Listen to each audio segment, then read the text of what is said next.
Hey everybody, welcome back to the channel. Today we'll be reviewing the brand new Kizer Seagull. They come in 3 different variations. The one you see here with the black wash blade, aluminum scales, and blue accents are the satin blade, gray canvas micarta with the gold accents. And there's also one with the Blue Canyon Rich Light and a stone wash blade. We're showing this one mainly because this is the one I ended up testing.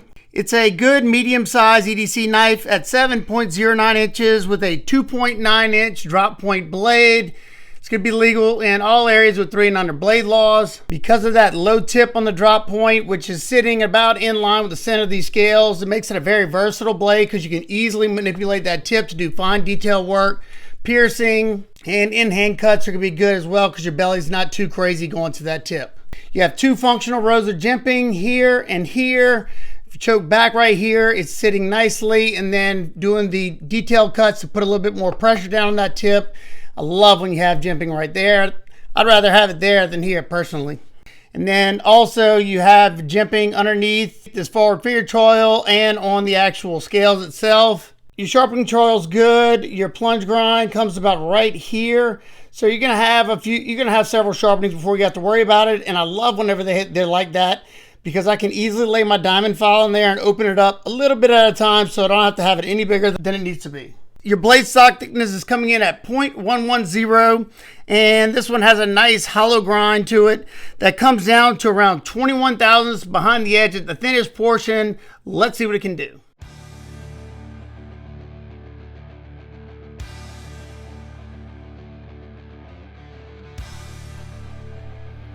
The knife came with a really good edge from factory, and I really hope we continue to see more hollow grinds from Kizer. They usually do a good job at thinning them out really nicely, and they always seem to perform really well.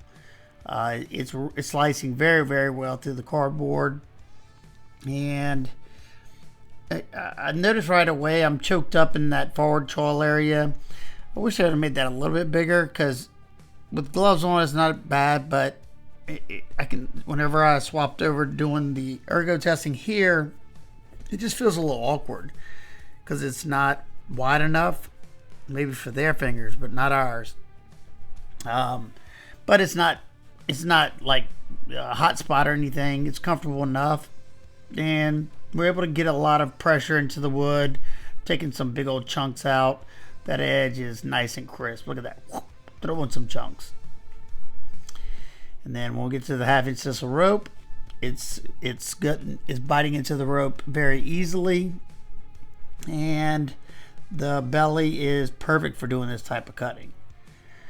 I was happy to see, because I tested a knife right before this one and just it did terrible. I can't stand whenever a knife comes to me with a subpar edge or dull. Not so here. You can see me kind of swapping up every now and again. I'll do the pointer finger grip.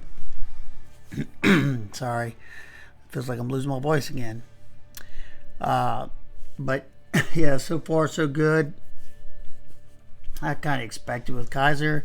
For the most part, they do a good job. You know, they'll from time to time send me a knife out that has a decent edge. It just doesn't have a whole lot of bite. They'll over polish the edge sometimes, and you know, that's just life. Not the end of the world being that I can sharpen a knife, but you know, you always want to see your knife come sharp. That's its one job. Well, one of its biggest job is to be able to cut stuff and cut stuff well. But yeah, I was happy with the way it performed there, and the low tip is going to make it very versatile. As you can see, I was easily able to maneuver that tip. The black coating is stone wash, so I didn't really find it caused any friction or anything. And yeah, it did great all the way to the end. It blasted through the denim, so definitely happy with the way this one turned out. Well, it was a good performer, but I will say this, when it comes to Kizer and pretty much almost all production knives, after I get done with the testing, I usually put my own edge on it. Sometimes I'll lay the edge bevel back. I usually shoot for around a 17 degree per side edge bevel. I find that's the sweet spot for a lot of steels, and it's still a tough edge. It just slices leaps and bounds better than, say, those 24, 25, 26 degree edges that a lot of production knives come with. With the Kizers, I've noticed about the third to fourth sharpening, you get your max performance out of them. You're pretty much just getting rid of any fatigue steel from them sharpening it on a belt grinder, and that's common. They got to get a lot of knives done in a short period of time. It's pretty much the only way they can do so quickly. Now let's take a look at the deployment in action. This one has a back flipper, front flipper, and blade hole. The back flipper is a very minimal flipper with 2 little jumps up top, rockets out. Nice smooth drop right there, riding on cage ceramic bearings with a ceramic detent ball. Front flipper works great. You can do the reach around. You can regular flip it. Blade hole works awesome. Thumb flick it. Slow roll it, spotty drop it. Perfectly tuned detent for all the different actions. Same goes with this one as well. Now let's close it up, take a look at the handle area.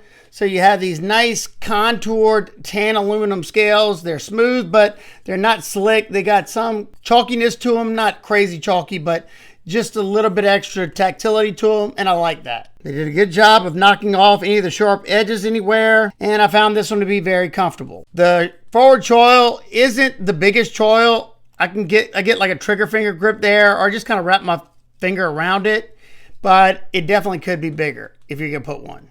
This reverse pull grip is nice and comfortable, and the reverse gas station knife fight grip is comfortable as well. This pinch grip is excellent, especially being that you got that jimping to do that fine detailed work. You have a blue pivot collar here, black hardware, blue back spacer, a tip up deep carry pocket clip. However, it's not reversible. I'm kind of shocked that they didn't put it as a reversible clip. And that back spacer has an integrated lanyard loop in there. Torx TA construction throughout the entire knife, even the pocket clip. You have nested stainless steel liners that have been heavily pocketed out on the top and on the bottom to help bring down the weight and balance out the knife.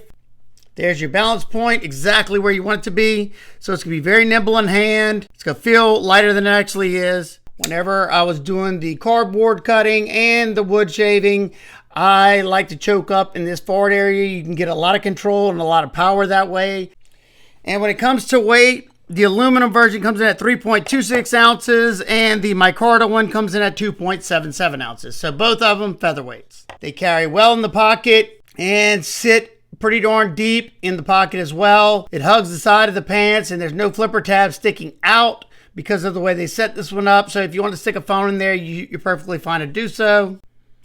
Hopefully y'all can see that, but the lockup on mine sitting at around, I'd say 60% or so. Access to the lock bar is good because the show side comes down a little bit lower. Get a nice chamfer on that lock. I can easily get my thumb in there, no problem. The lockup on this Micarta one is a good bit earlier at around, I'd say 30 to 40%. Lockup on this one is rock solid. No movement up or down or left or right. Exactly what you want to see.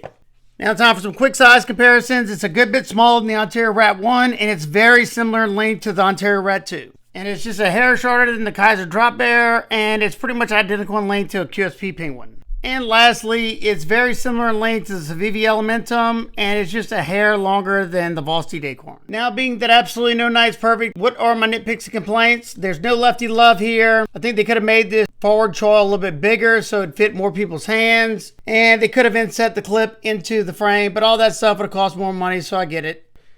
So what are my final thoughts on the new Kizer Seagull? Your aluminum variant comes in at $80 and both your Micarta variants come in at $70. If I'm choosing between the two, I'm going to go with one of the non-coated versions. Obviously, I think it's a better knife at $70 rather than $80. That's me personally. I love the versatility of that blade. I like the fact that they went with a hollow grind here. It's nice and comfortable. I like the jipping out here as well. It carries well in the pocket. It's nice and smooth, nice and snappy, and you can pick you got pretty much whatever type of deployment method you want. So that's going to do it for today's video. If you have any questions, comments, concerns, leave those down below and I'll do my best to get back with you. If you're interested in picking up your own Seagull, I will link it down below in the description. It will be an affiliate link, so if you want to help support what I do here in this channel, that helps me pay for my testing materials. Thank you very much. If not, no sweat at all. I just enjoy having you here.